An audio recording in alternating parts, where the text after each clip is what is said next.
Assalamualaikum and welcome to Chemistry World. Today our topic is Cannizzaro reaction. Those carbonyl compounds which have no alpha hydrogen undergo Cannizzaro reaction. This is also known as self-oxidation reduction reaction or disproportation reaction. ये होता है हमारे पास basic Cannizzaro reaction. Solve करते हैं with the help of first question. लेते हैं formaldehyde क्योंकि इसके अंदर प्रेजेंट होती है 0 अल्फा हाइड्रोजन. कैनिज़ारो रिएक्शन की सबसे बड़ी पहचान होती ही ये है कि इसके अंदर 0 अल्फा हाइड्रोजन प्रेजेंट होता है. हम जो भी एल्डिहाइड इसमें लेते हैं उसमें क्या होता है 0 अल्फा हाइड्रोजन प्रेजेंट होना चाहिए, तभी वो कैनिज़ारो रिएक्शन के अंडरगो जाएगा. इसके साथ हम लोग लेते हैं बेस. स्ट्रॉन्ग बेस हमें लेते हैं. अगर तो बेस कंसनट्रेटेड हो तो वेल एंड गुड है, अदरवाइज बेस होना ज़रूरी है. इसके साथ हम लोग लेते हैं हाई टेम्परेचर. बेस और हाई टेम्परेचर में जब हम लोग ये रिएक्शन करते हैं, अब एक और चीज़ है इसके अंदर, हम लोग इसमें फॉर्मेल्डिहाइड लेते हैं क्योंकि ये रिएक्शन जो होता है कैनिज़ारो रिएक्शन ये होता है ये डिस्प्रोपोर्शन रिएक्शन के थ्रू ये होता है या उसके अंडरगो जाता है. अब डिस्प्रोपोर्शन रिएक्शन होता क्या है? रिएक्शन होता है जो एक टाइम में हमें ऑक्सीडेशन प्रोडक्ट भी दे रहा होता है और रिडक्शन प्रोडक्ट भी दे रहा होता है. उसी रिएक्शन के अंदर ऑक्सीडेशन भी हो रही होती है, रिडक्शन भी हो रही होती है और हमारे दोनों प्रोडक्ट मिल रहे होते हैं. अब हमें ये पता है एल्डिहाइड ऑक्सीडाइज होता है, जब एल्डिहाइड ऑक्सीडाइज होता है तो एसिड देता है. एल्डिहाइड ऑन ऑक्सीडेशन हमें एसिड देता है. लेकिन इस रिएक्शन में क्या होगा, जो एसिड होगा वो एल्डिहाइड एसिड नहीं देगा, उसका कोरेस्पॉन्डिंग साल्ट देगा. ठीक है. अब हमारे पास है फॉर्मेल्डिहाइड.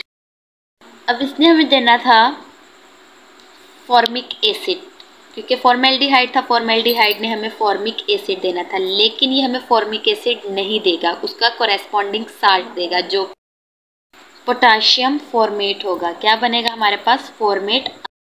ये तो हो गया. अब एक एल्डिहाइड, इसमें से एक एल्डिहाइड की ऑक्सीडेशन हो गई, उसने अपना कोरेस्पॉन्डिंग एसिड का साल्ट दे दिया जो कि हमारे पास पोटाशियम फॉर्मेट आयन बना.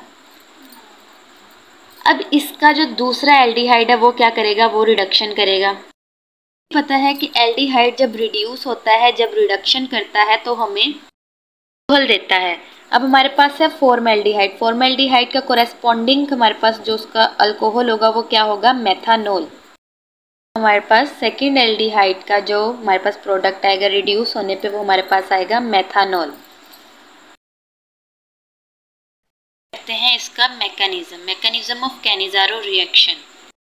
हम लोग 2 फॉर्मेल्डिहाइड लेंगे, उसके अंदर हम लोग अल्कोहलिक KOH डालेंगे, यानी कि हम लोग उसमें बेस डालेंगे, KOH डालेंगे.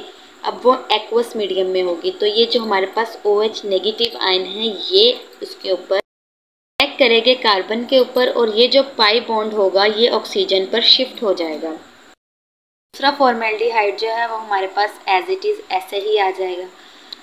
अब इसमें से जब हम लोग वाटर को रिमूव करेंगे तो हमारे पास क्या आ जाएगी, हमारे पास अल्कोहल बन जाएगी और ये हमारे पास O नेगेटिव चार्ज आ जाएगा क्योंकि ये OH जो है O नेगेटिव जो है ये यहाँ से H को रिमूव करेगा, वाटर रिमूव हो जाएगा, ये हमारे पास फॉर्मेट आयन आ जाएगा और ये हमारे पास अल्कोहल आ जाएगी. इसे दोबारा NaOH के साथ रिएक्ट करवाएंगे तो ये जो Na पॉजिटिव है ये उस O नेगेटिव के साथ रिएक्ट करके उसका कोरेस्पॉन्डिंग फॉर्मेट साल्ट बना देगा, जिसे हम पोटाशियम या सोडियम फॉर्मेट कहेंगे, जो भी हमारे पास साल्ट होगा. यहाँ पर अगर हम NaOH ले रहे हैं, अगर हम लोग यहाँ फिर KOH ले रहे हैं, अगर KOH ले रहे हैं तो हमारे पास यहाँ पर पोटाशियम फॉर्मेट बन जाएगा, इस Na की जगह हमारे पास K पॉजिटिव आ जाएगा. अगर हम लोग NaOH ले रहे हैं, सोडियम हाइड्रोक्साइड ले रहे हैं तो हमारे पास सोडियम फॉर्मेट आयन आ जाएगा, और ये जो OH हमने स्टार्ट में इसका एक्वस मीडियम में लिया था वो एज इट इज़ ऐसे ही रिमूव हो जाएगा। हम लोग एक और एग्जांपल के थ्रू इसको करें, यानी कि बेंजल एल्डिहाइड हम लोग लें तो हम लोग कितने बेंजल एल्डिहाइड लेंगे, हम लोग 2 बेंजल एल्डिहाइड लेंगे। इसमें हम लोग KOH ऐड करेंगे, टेम्परेचर देंगे और हमारे पास क्या बन जाएगा, पोटाशियम बेंजोएट। पोटाशियम बेंजोएट बन जाएगा एक फॉर्म बेंजल एल्डिहाइड से, और दूसरे बेंजोल बन जाएगा। एक पोटाशियम बेंजोएट बनेगा और दूसरा बेंजल एल्डिहाइड से हमारे पास बेंजोल यानी कि अल्कोहल बन जाएगा। अब ये हमारे is called self Cannizzaro reaction, यानी कि जब हमारे पास 2 aldehyde with no alpha hydrogen same type के होंगे, हम उसे क्या कहेंगे, सेल्फ कैनिज़ारो रिएक्शन कहेंगे। आगे हम क्वेश्चन अब ये राइज होता है कि अगर हमारे पास 2 डिफरेंट टाइप के एल्डिहाइड आ जाएं।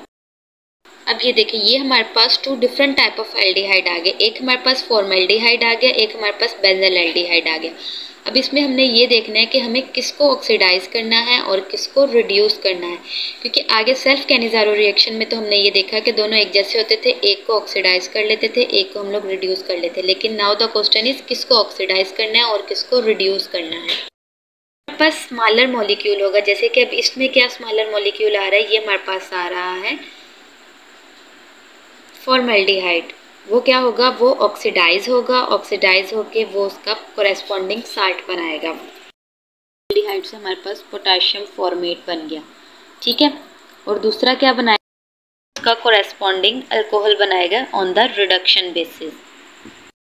क्वेश्चन ये राइज होता है कि अगर हमारे पास ज़्यादा कम्प्लेक्स मॉलिक्यूल्स आ जाएं, जैसे कि अब ये हमारे पास एक ऐसा है जिसके पास 2 फॉर्मेल्डिहाइड इनके 2 एल्डिहाइडिक ग्रुप हैं, और ये कैनिज़ारो रिएक्शन अंडरगो करते हैं क्योंकि इसके अंदर 0 अल्फा हाइड्रोजन प्रेजेंट होती है, तो हम इसे क्या कहते हैं, इंट्रामोलेकुलर कैनिज़ारो रिएक्शन। यानी कि इसमें अब हम ये देखें, ये सेम आ रहा है, हम इसमें से एक को ऑक्सीडाइज कर लेंगे और एक को हम क्या कर लेंगे, रिड्यूस कर लेंगे।